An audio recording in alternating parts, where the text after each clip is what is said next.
መርጠው የሚናገሯችሁ የሀገሪቷን ሚኒስትሮች፣ ከንቲባዎች፣ የክልል ፕሬዝዳንቶች፣ ታዋቂ አርቲስቶች እነ ቴዲ አፍሮን ጨምሮ እየመረጡ ነው የሚያደርጉላችሁ። ስለዚህ አባቶቻችን ትክክለኛ ነገር ይሰጡ፣ እናመሰግናችኋለን፣ በርቱ፣ ቀጥሉበት እንላለን። እናንተም ቤት የጊዮን ኮንሰርታችሁን አስቡበት፣ የሚሊኒየም አዳራሽ ኮንሰርቱም ይታሰብበት። ቤተክርስቲያን ለማን ነው የምትሰራው? ለሙስሊሙ። ቤተክርስቲያን ለማን ነው የምትሰራው? ለፕሮቴስታንቱ። ቤተክርስቲያን ለማን ነው የምትሰራው? ለኢአማኙም ጭምር ማለት።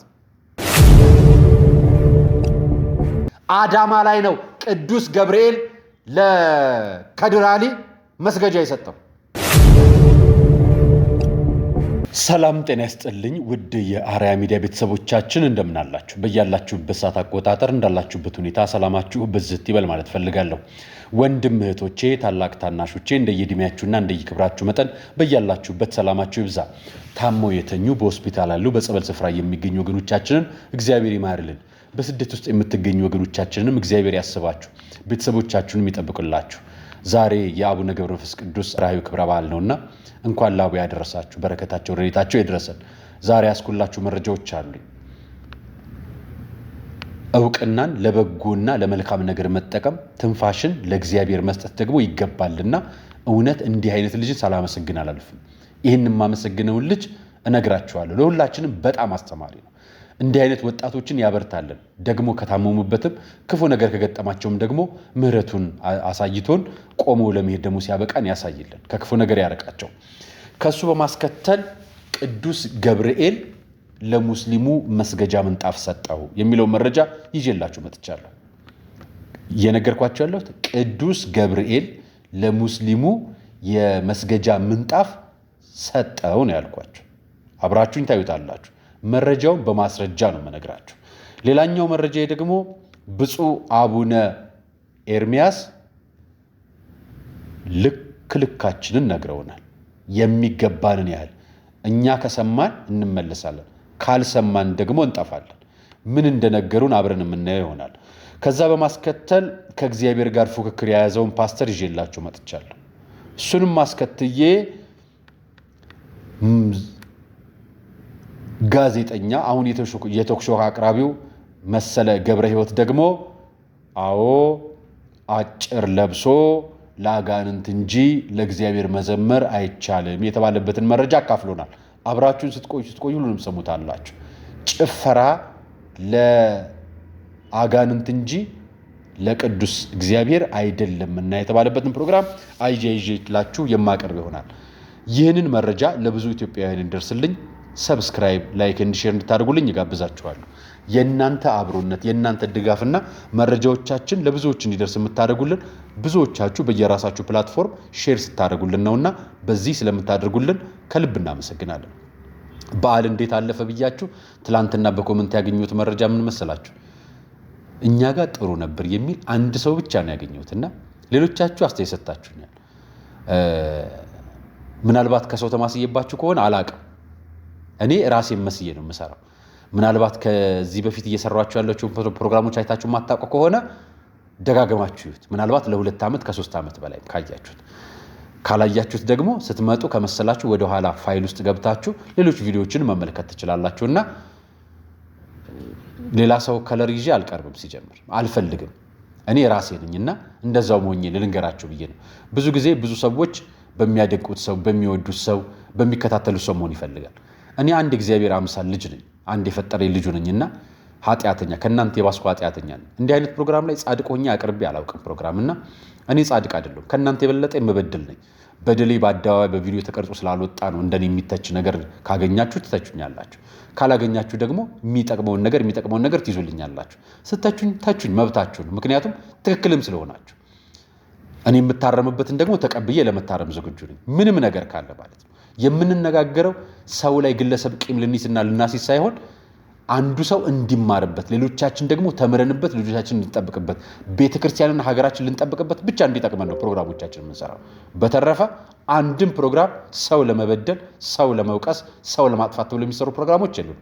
ምክንያቱም ሰው ማጥፋት የሚችለው፣ ሰው መስራት የሚችለው እግዚአብሔር ብቻ ነው። እሱ ነው ያበጀንና ከሱ ውጪ ሌላ ሰው ስልጣን የለውምና በዛ መንገድ ተረዱኝ። ከመሸጋገሪያ በኋላ ወደ ፕሮግራማችን እንገባለን።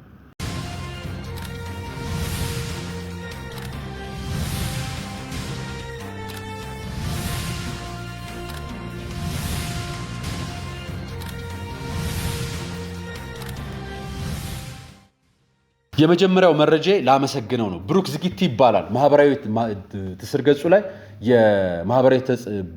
የማህበራዊ ሚዲያ በጎ ተጽዕኖ ፈጣሪ ወጣቶችና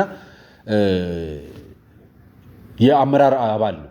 በተለያዩ ማህበራዊ ትስስር ገጾች መንፈሳዊ የሚሆኑ ማህበራዊ ጉዳዮችን አንስቶ በተለያዩ ጉዳዮች ላይ ለብዙዎች መረጃዎችን የሚያጋራ በጎ ነገር የሚያስተባብር መልካም ስራ የሚሰራ ምክሮችን የሚለግስ ወንድማችን ነው። በቅርቡ የአንድ ወንድ ልጅ አባት እና አሁን ደግሞ በሆስፒታል ተገኝቶ የሰጠው ነገርና የተናገረው ነገር ብዙዎችን ልብ ስለሚነካ እስኪ እኛ ቆመን ለምንሄድ በየቀኑ የማንሞት ስለማይመስለን ሰዎች፣ በየቀኑ ስለ ሀብትና ስለምንከምረው ነገር ስለምናስብ ሰዎች፣ በየቀኑ ሌላ ሰው ላይ ክፋት ስለምናደርስ ሰዎች ለራሳችን መልእክት ይሆናል፣ ለእያንዳንዳችን ከኔ ጨምሮ ማለት ነው ስለሚሆነ ላጋራችሁ መጣ። እሱ እንዲህ አለ፣ ስሙት። እስከ ዛሬ በነፃ ያገኘሁትን አየር ዛሬ በገንዘብ እያገኘሁት ነው። አንዳንድ ነገሮች ከእጃችን እስኪወጡ ድረስ ዋጋቸውን አናውቅም። ለማንኛውም ስለ ሁሉ ነገር ተመስገን በሉ። ብሩክ ዝጊቲ ነኝ። ሸር ቆዩልኝ። መልእክቱ በጣም ጠቃሚ። እስከ ዛሬ ድረስ ለአየር ያስከፈላችሁ እግዚአብሔር አላችሁ። ለቆማችሁበት ምድር ያስከፈላችሁ እግዚአብሔር አላችሁ። ተኝታችሁ በሰላም ስላደራችሁ የከፈላችሁት እግዚአብሔር አላችሁ። ቆማችሁ በየቀኑ ስለምትንቀሳቀሱት የከፈላችሁት እግዚአብሔር አላችሁ። በጤና ስላቆያችሁ ያመሰገናችሁትና የከፈላችሁት እግዚአብሔር አላችሁ። ከፍሎ አገልግሎት የሰጣችሁ እግዚአብሔር የላችሁ። እሱ ሁሉን ነገር በነፃ ነው የሰጠን። እኛንን እዚህ ምድር ያለን በክፍያ የምንጠቀም፣ እኛንን የሰጠንን ጤናማ እናመሰግነው፣ እኛንን ክፉ የምንናገረው፣ እኛንን በሰራን ማንነቱ ላይ በደል እየፈጸመን ራሳችንን የምናቆሽሸውና የምናረክሰው፣ እኛንን በኃጢአት ንጹህ ማንነት ሰጥቶን በኃጢአት ቆሽሸን ፈጣሪን የምናሳዝነው። ብሩክ የነገረን እስከ ዛሬ ድረስ በነፃ አገኘው የነበረውን አየር ዛሬ ከፍዬ ላገኝ ነው። እስከ ዛሬ የሰጠኝ እግዚአብሔርን ማመስገን ይገባኛል የሚል መልእክት ነው የሰጠን። እጁን ተሰብሮ ነው በነገራችን ላይ በጣም የከበደም ነገር እንዳልሆነ ሰምቻለሁ። ጨርሶ የማር ወንድማችን ልጅንም ያሳድግልን። መልእክቱ ግን ብዙ ማህበራዊ ሚዲያ ላይ ተጽዕኖ ፈጣሪ የሆናችሁ ሰዎች ለሌላው ሰው መልካም ነገር በመዋል የምታገኙት ትርፍ ልክ እንደ ብሩክ ነው። እንዲህ አይነት ሰው ሁኑ። መልካም ነገር ማሻገር ይጠቅማል። ክፉ ነገር ምንም አይጠቅም። ክፉን ነገር እኛ የምንነግራችሁ ተምራችሁበት እንዲስተካከል ወይ ደግሞ አንዱ ባደረገው ሌላው ሰው እንዳያደርግ ለማድረግ እንጂ ክፉን እንድትማሩበት አይደለም። የእግዚአብሔር መልካም ስራ ተነግሮ አያልቅ እና እንድታመሰግኑ ነው ዛሬ ያመጣውላችሁ። ብሩክ እናመሰግናለን ስለ መልእክት። ልብ የሚነካ ቅንነት ያለው ኢትዮጵያን የተላበሰ ከማንም ያልወገነ ለሁላችንም አስተምሮት ያለው መልእክት ስላላክልን እናመሰግናለን። በህይወታቸው የሚያስተምሩን በቅንነት ማህበራዊ ሚዲያ ላይ ተጽዕኖ እየፈጠሩ በጎ ነገርን የሚያስተላልፉ ወጣቶችን ያብዛልን። ልክ እንዳንተ አመሰግናለሁ ወንድማችን። ከዚህ በማስከተል የማቀርብላችሁ ቅዱስ ገብርኤል ለሙስሊሙ ምንጣፍ ሰጠው፣ መስገጃ ምንጣፍ እና ቅዱስ ገብርኤል ሙስሊም ነው ወልትሉኝ ትላላችሁ። እኔ ቅዱስ ገብርኤል ያልኳችሁንና ራሱ የተናገረው ላሰማችሁ። ከድራሊ ይባላል፣ ገጣሚ ከድራሊ ነው ወንድማችን። ከቅዱስ ገብርኤል መስገጃ ተሸለምኩ። ኢትዮጵያዊነትን በሚገልጽ ትህትና እንድኖር በፍቅር በእምነቴ እንድጸና በታላቅ አክብሮት እስልምና እምነቴን አምስቱን ወቅት ሰላት የምሰግድበትን ከቅዱስ ገብርኤል መስገጃ ተሸለምኩ። በስሜት ታጅቤ በደስታ ተቀበልኩ። ከእምነት ከማንነት ከየትነት ወዲያ በፍቅር ስትገለጽ ይህች ናት ኢትዮጵያ። ከእምነት ከማንነት በላይ ስትጠራ በፍቅር የምትገለጽ ይህች ናት ኢትዮጵያ። እውነትን ነው። ከድር አሊ የአዳማ ልጅ ነው። የናዝሬት ተወላጅ ነው። ጥርሰ ብልዙ ነው። ተወልዶ ያደገባት አድጎ የቆየባት ኖሮ የከረመባት አዳማ ላይ ብዙዎች የሚያውቁት የእመቤቴ ማርያም ቤተክርስቲያን ለማሰራት ገቢ ማሰባሰብ ቆሞ የተሰለፈ ከፊት ቆሞ ለቤተክርስቲያኗ ገቢ ማሰባሰብ የሰራ ለቅዱስ ገብርኤል ገቢ ማሰባሰብ እንዲህ በአደባባይ የሚሰራ የቅዱስ ገብርኤል ገቢ ማሰባሰቢያ ፕሮግራም ላይ የመስገጃ ምንጣፍ ሸለሙት አስተዳዳሪ። ከቅዱስ ገብርኤል መስገጃ ተሸለምኩ፣ ይህች ናት ኢትዮጵያ አለ።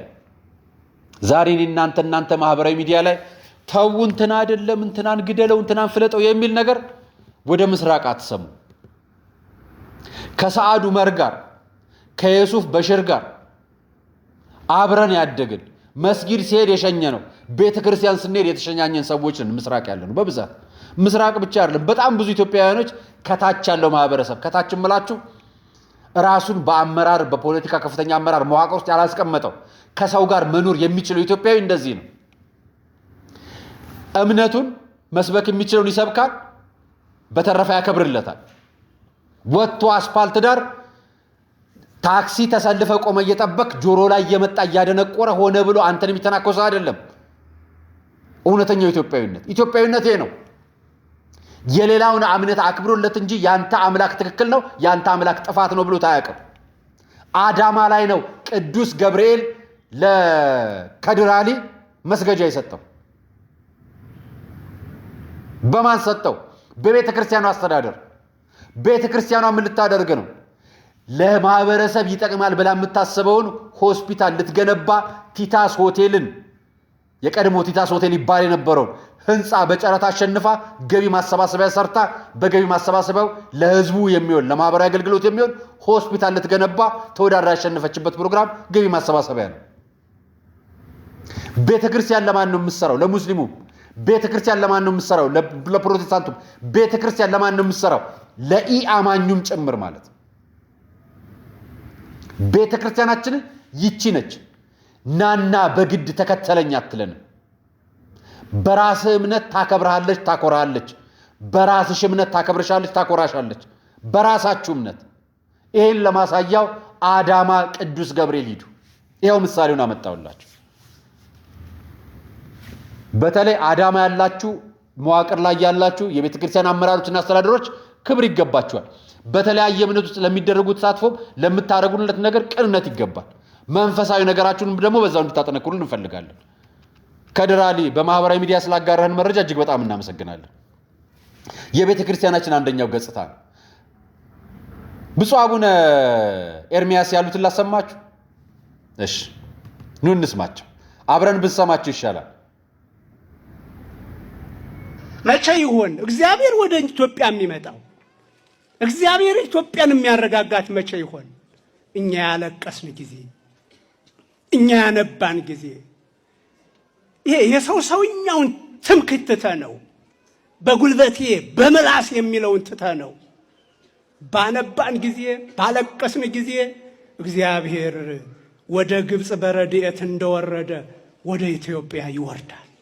የሕዝቤ ጩኸት ወደ እኔ መጣ፣ አረገ፣ ወጣ አለ። የሕዝቡ ጩኸት ሙሴን ያስነሳው ሌላ እንዳይመስላችሁ። የሕዝቡ ጩኸት የማንና የማን የልቅሶ ጠብታል። አሁን በንስሐ ሆኖ ያለቀሳለ ወይ? ወደ እግዚአብሔር ያረገ እንባ አለን ወይ ወገኖች? ሙሴን የሚያመጣ ባሕር የሚከፍል አለ ወይ ወገኖች? መነሻዎቹ እኛ ነን። ማልቀስ፣ ወደ እግዚአብሔር ማቅረብ። ሰማይኩ ገአሮሙ ለሕዝብየ ወወረድኩ ከመአድኅኖሙ። የሕዝቤን ጩኸት ሰምቻለሁ፣ ላድናቸው ወደ ግብፅ ወርጃለሁ አለ እግዚአብሔር። ሙሴን ልኮ በረድኤት አብሮ አለና ግብፅ። ስለዚህ እግዚአብሔር ወደ ኢትዮጵያ መቼ ይምጣ? ይሄ የእናንተና የኛ የእያንዳንዳችን ድርሻ ነው። ብፁዕ አቡነ ኤርሚያስ ታቦት ፊት ቆመው የተናገሩት የእግዚአብሔርን ቃል ነው። ምን አሉ? እግዚአብሔር ወደ ኢትዮጵያ እንዲመጣ እኔና እናንተ በንስሐ ተመላልሰን እንባችንን ለሱ መስጠት አለብን። እያለቀስን እንለምን። የማህበራዊ ሚዲያ ላይ ፉከራ፣ የማህበራዊ ሚዲያ ላይ ጩኸት፣ የመዋቅር ማስተካከል፣ መንግስት እንዲያርግልን፣ ቤተ ክህነት እንዲያርግልን ብቻውን ዋጋ የለውም። ዋጋ ያለው እኔና እናንተ በንስሐ ተመልሰን ስጋ ወደሙ እየተቀበልን ከልባችን እያለቀስን ፈጣሪ ስንጠይቅ ብቻ ነው። የእግዚአብሔር ልጅ ያልሆነው እንባው ቢወርድ ቢያለቅስ እግዚአብሔር ቢት የሚደመጥ የሚፈስለት እንባ ከየት ይምጣ? ሰው ሞተብን አይደለም? በክርስትናቸው ተገደሉብን አይደለም፣ ቤተክርስቲያን ተገፋች አይደለም፣ ሀገራችን ሰላም አጣች ቅጣጣች አይደለም። ማን ነው ያለቀሰው? ማን ነው ያለ ብሔርተኝነት፣ ያለ ዘረኝነት፣ ያለ ፖለቲካ ጥልፍልፍ፣ ያለ ተንኮል ማን ነው ንስሐ ገብቶ ያለቀሰው? ይሄ ለእያንዳንዳችን ቤት ነው። ለዚህ የፊት ቀዳሚ እናቶች አሉ ኢትዮጵያ ውስጥ፣ ከፊት ቀዳሚ እናቶች አሉ። ግን ቤተ መቅደስ ገብታችሁ ታውቃላችሁ? እኔ አንድ ወዳጄ ሲነግረኝ ልጆችን እናቶች በሕፃንነታቸው አቅፏቸው አሁን በምታዩቸው ጊዜ ሰንበትን ይሄዳሉ። ምን ሊያረጓቸው ካላችሁኝ ሲነግረኝ ማለት ነው ቅዳሴ ሥጋ ወደሙ እንዲቀበሉ ሊያረጓቸው እና የሚደርሱትም ከቅዳሴው ግማሽ ላይ ነው እና ልጆቹንም ልክ እንደ ፋርማሲ እንደሚሰጥ ኪኒን ሥጋ ወደሙ ይቀበሉና እቱ በሰላም ግቡ ሳይባሉ እንኳን ወጥተው ነው የሚሄዱት እና መርፌ ለመውሰድና ኪኒን ለመውሰድ የመጡ ነው የሚመስሉትና በስርዓት ሥጋ ወደሙ የሚቀበል ህዝብ የለንም አሉ። ከዛም ብዙ ወዳጆችንም ስጠይቅ ብዙ ቦታ እንደዛ ነው አሉ እና ብዙዎቹን እስኪ አይታችሁ ንገሩናል። የተወሰነ ጊዜ ዓመታዊ ክብረ በዓል ሲሆን ብዙ ሰው ወደ ሥጋ ወደሙ ይቀርባል። ቤተክርስቲያን ከፍጥረቷ ከክርስቶስ ጀምሮ ከመሰረቷ ጀምሮ እስካሁን ድረስ እስከ ወደፊትም ዘመን መጨረሻዋ ድረስ ንስሐ ገብተን ሥጋ ወደሙን እየተቀበልን በንስሐ እንድንመላለስ ታዘናለች፣ በየጊዜው ማለት ነው። እና አባታችን የነገሩን ይህንን ነው። አዎ ሀገራችን ሰላም እንድትሆን ቤተክርስቲያናችን ውስጥ ያለ ችግር እንዲፈታ መንፈስ ቅዱስ እንዲወርድ እግዚአብሔር እንዲመልስልን በንጹህ እንባ እግዚአብሔርን እንጠይቀው የኔም መልእክት ነው። ይቅርታ በሐሳባቸው ስለተጋራሁና ደስ ስላለኝ ለእናንተ አካፈልኳል። በረከቱ ትደርብን። እናመሰግናለን። ይሄኛውን ፎቶ ላሳያችሁ ነው። ቀጣይ ሌላ ቦታ ልገባ ስለሆነ ከኛ ቤተክርስቲያን ወጣ ብዬ ልገባ ስለሆነ እኚህ እናት ማህበራዊ ሚዲያ ላይ የተለጠፈው መረጃ እኚህ እናት ማለት ናቸው። ለረጅም ዓመታት በአልጋ ላይ ተኝተው የከረሙ እናት ናቸው እና ፍራሻቸውን መተው እዚህ ከተኙ በኋላ ፓስተሩ ጸልዮላቸው ከፍራሻቸው ላይ ተነስተው መራመድ ጀመሩ። መራመድ አይችልም ነበር ብሎ ገለጸ። እንደው በሞት የኛ እናት እንደው የተኙ ይመስላሉ። ብዙ ሰዓት ራሱ ተኮማትረው ተሰቃይተው ችግርና ስቃይ ምናምን የሚል አለውና አለባበሳቸውን ጽድት ያለ ምንም እንትን የለባቸው ምንም እንደ ረጅም ዓመት የተኙም አይመስሉ። ደግሞ እንዳይመስላችሁ ምን ላድርግ ፍራሹን ይሁት ፓስተሩ ራሱ አዲስ ፍራሽ ገዝቶ ነው እንዲያመጣ ከበር ላይ አስተኝቶ የሚያስገባቸው።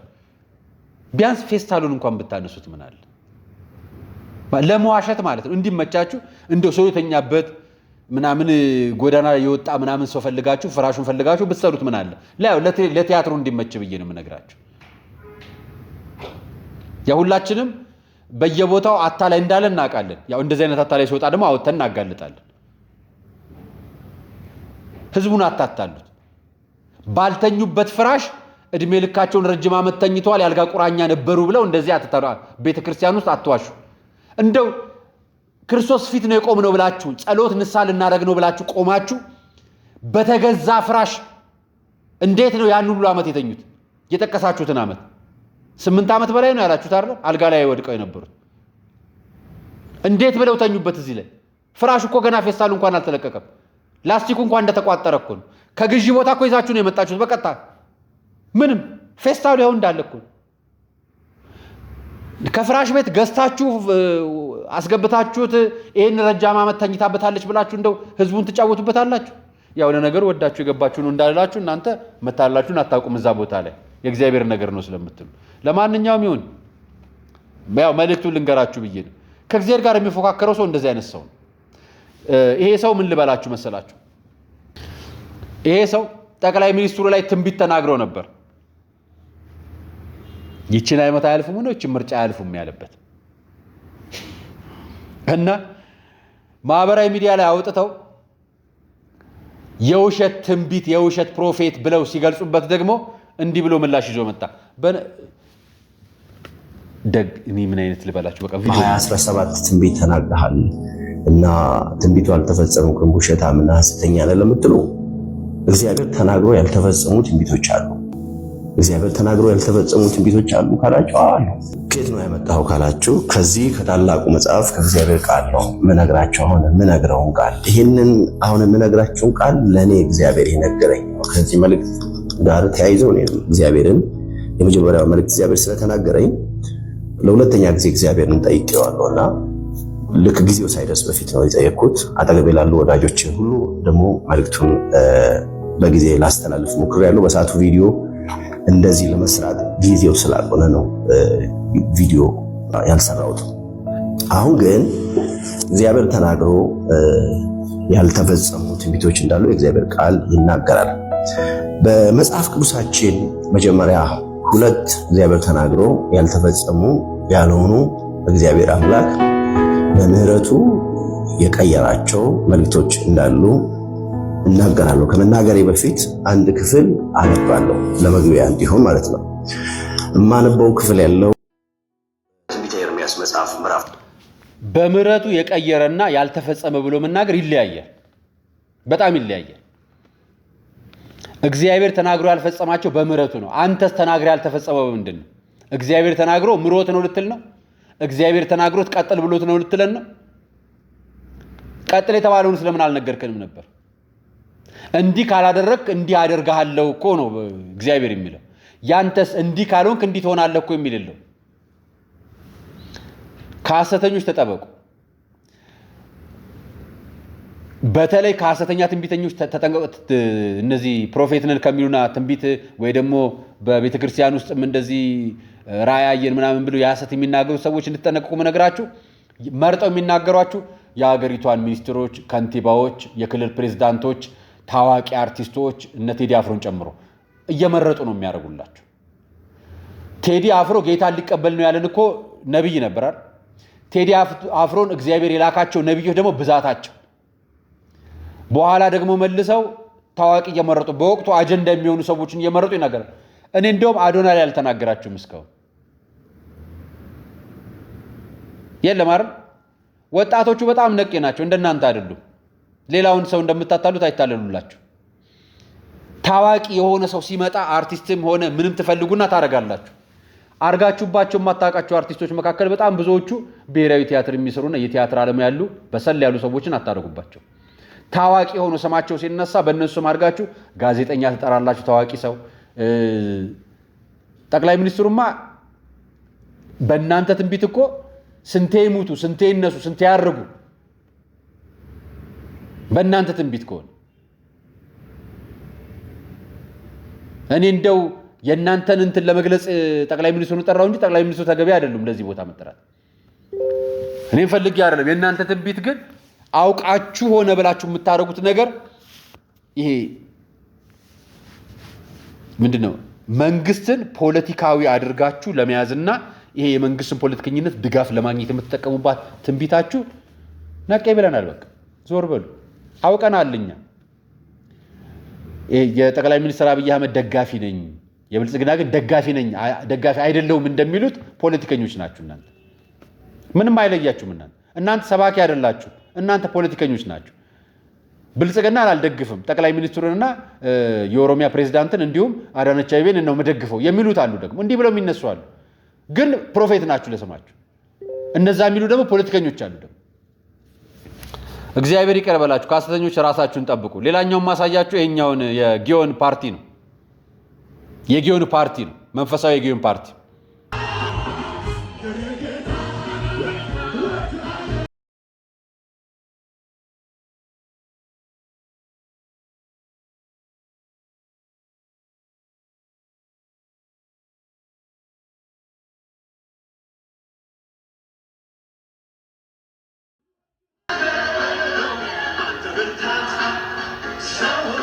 ይሄ ኮንሰርት ነው።